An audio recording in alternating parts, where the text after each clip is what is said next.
ഇന്നാ ചേച്ചി. എന്തുവാടി ദോശ ഇങ്ങനെ മാവായിരിക്കുന്നേ?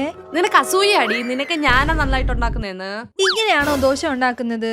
എന്റെ നോൺ സ്റ്റിക് പാനിൽ ദോശ നന്നായിട്ട് തന്നെ വരും. ആ നോൺ സ്റ്റിക് പാനിൽ നീ തന്നെ ദോശ ഉണ്ടാക്കി വയ്ക്ക്.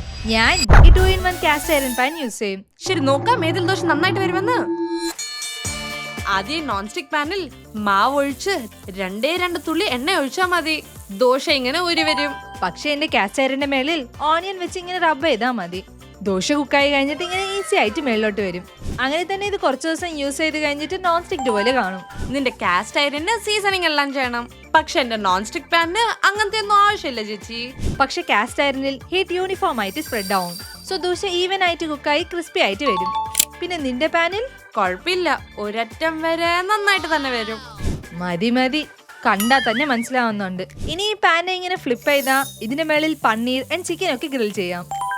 അതുമാത്രമല്ല, ഈ കാസ്റ്റ് അയൺ പാന് ഏത് സ്ക്രബ് വെച്ചായാലും ഈസി ആയിട്ട് ക്ലീൻ ചെയ്യാം. പക്ഷെ എന്റെ കുറച്ച് സെൻസിറ്റീവാ. സോ സോഫ്റ്റ് സ്ക്രബ് കൊണ്ട് തന്നെ ക്ലീൻ ചെയ്യണം, ഇല്ലെങ്കിൽ നോൺ സ്റ്റിക് പോവും. സത്യം പറയണമെങ്കിൽ നോൺ സ്റ്റിക് യൂസ് ചെയ്യുന്നത് തന്നെ നല്ലതല്ല. നിക്ക് ടേസ്റ്റ് ചെയ്ത് ഏതാ നല്ലതെന്ന് ഞാൻ പറയാം.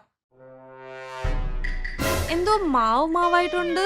എന്നാ ഇത് ടേസ്റ്റ് ചെയ്ത് നോക്ക്.